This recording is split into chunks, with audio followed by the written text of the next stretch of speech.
George Soros was born in Budapest, Hungary. The family of his mother owned a silk shop. Success. Being from a non-observant Jewish family, Soros survived the Nazi occupation of Hungary and emigrated to England, where he lived as a poor student at the London School of Economics. He worked as a railway porter and the server. But when asked how he could go to immigration to financial, he said he had written to every CEO of every bank in London until that he finally got a job in an investment bank. He was an entry-level position that has led to much more. Soros finally got his doctorate in philosophy, moved to New York, and finally launched his quantum fund. AA represented about $40 billion since its inception in 1973, making it the most successful in the history of hedge funds. Carl Icahn is a successful American businessman, investor, and is the majority shareholder of Icahn Enterprises.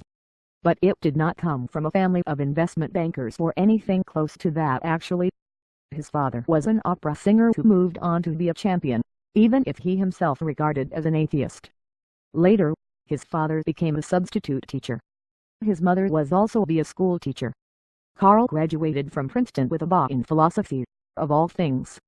He went to medical school for 2 years before leaving to join the Army. He began his career as a financial broker on Wall Street in 1961, and in 7 years, he formed Icahn & Company, and in 1978 he began to take control of individual companies. He held important positions or control in various companies through the years, included Texaco, Western Union, Viacom, Marvel Comics, Revlon, Blockbuster, Time Warner, and Herbalife. He built a reputation for himself in the process, and he became known as a trader after a hostile takeover of TWA in 1985. According to Forbes, he is now considered the richest man on Wall Street. Sergey Brin, co-founder of Google, immigrated to the United States from Russia when he was 6 years old. Because his family is Jewish, they are often victims of discrimination that makes life considerably. His father was not allowed to pursue the career he had always wanted, and finally decided they would be better moving to the United States.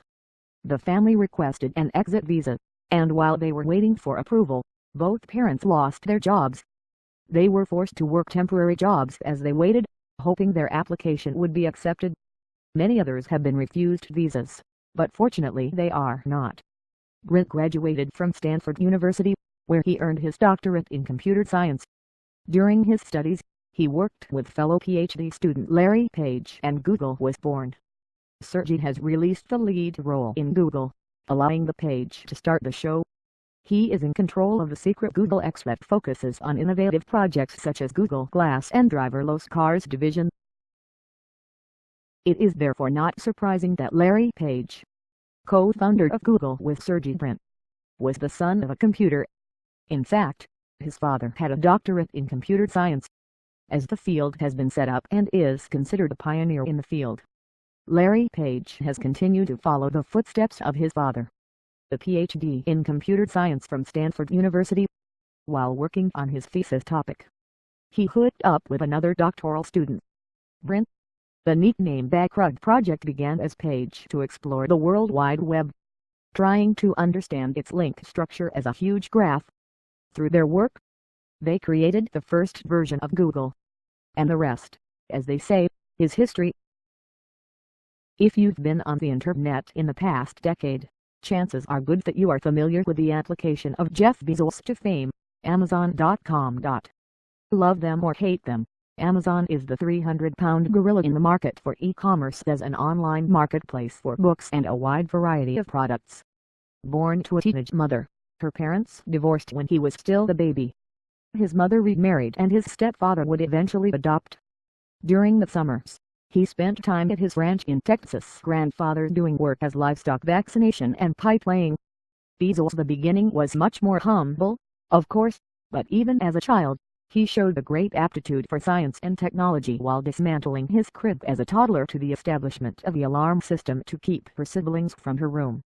He attended Princeton University with the intention of studying physics, but later put to the electrical and computer engineering.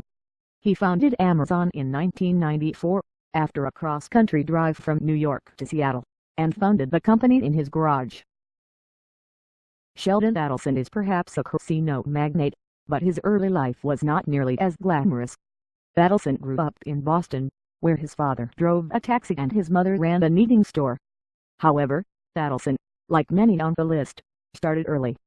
When he was 12, he borrowed $200 from his uncle so he could sell newspapers. At the age of 16, he had a candy vending machine business. He attended the City College of New York, but eventually gave up. From there, he continued with small businesses, ventured into toiletry, chemical sprays to help clear the windshield frozen, and charter buses. He became a millionaire at first, but built and lost his fortune twice. In total, Adelson has created more than 50 of its own businesses. But the casino sector is where most of his fortune comes. The actions of his Las Vegas Sands are worth more than any other casino companies in the United States combined, and thanks to booming business in Asia, he is back on the richest list of the world for the first time since 2007. In 2013, he made an average of $32 million per day. At one time, Michael Bloomberg was considered the richest mayor in the world. Now it's just the 10th richest person in America. The former mayor has a Bachelor of Science degree in electrical engineering from Johns Hopkins University and a Master of Business Administration from Harvard Business School. Bloomberg started as a general partner at Salomon Brothers, an investment bank on Wall Street, and when he was laid off, he received a severance payment of $10 million. Use of money.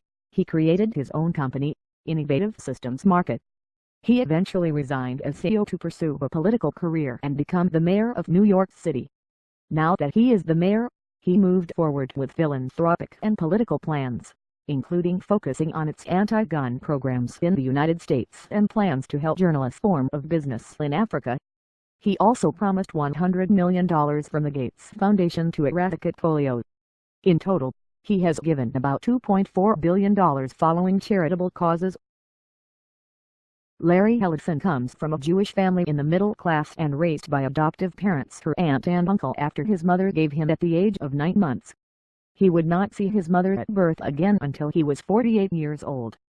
After the death of his adoptive mother, he left the university and eventually moved to Northern California, where he began to work for Ampex Corporation. Ellison worked on a database for the CIA he called Oracle. Finally, the company name is changed to Oracle Systems Corporation after its flagship product, and Ellison was well paid for his stake in the company, including millions of dollars in bonuses. Hobbies include billionaire collection of houses on the beach in Malibu, Carbon and Island of Hawaii, which it owns 98%. But it is not only a success in his own right. His daughter, Megan, has funded a series of Hollywood blockbuster movies, popular, including American Hustle and Zero Dark 30. Ellison himself makes a brief appearance in Iron Man 2. Besides the guy at number 1, Warren Buffett is probably one of the most famous rich guys in America, and with good reason too. He is a smart investor, who happened to make all the right moves and build wealth over time, and while being practical. According to its website, www.warrenbuffett.com, his first business was with a friend when he was in high school.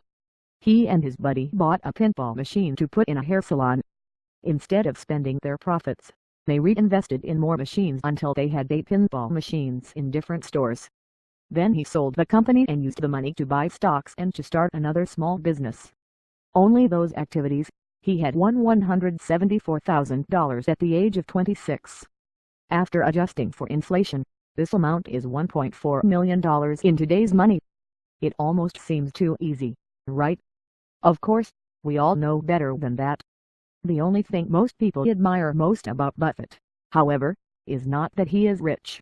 Even if he is one of the richest men in the world, he still lives in the same house he bought in 1957 for $31,500 and living a relatively frugal life. Unless you've been living under a rock for the last decade or two, chances are you knew Bill Gates would be somewhere near the top of that list. Warren Buffett is number 2 on the list. Gates is one of the most famous billionaires of our lives. In fact, it was the richest man in the world for 15 of the past 20 years. As Microsoft founder Bill Gates has amassed a large amount of wealth, and as many people know, he never even got a college degree. He attended Harvard, but eventually abandoned, which obviously has not done much harm to him by the looks of it. Gates stepped down as Microsoft chairman and pledged his time to the Bill and Melinda Gates Foundation, a charity he founded with his wife. He is currently working to eradicate polio. $335 million in pledges for the cause of 6 other billionaires. With Buffett and more than 100 others, Bill Gates signed to give at least half their net worth to charity through the Giving Pledge.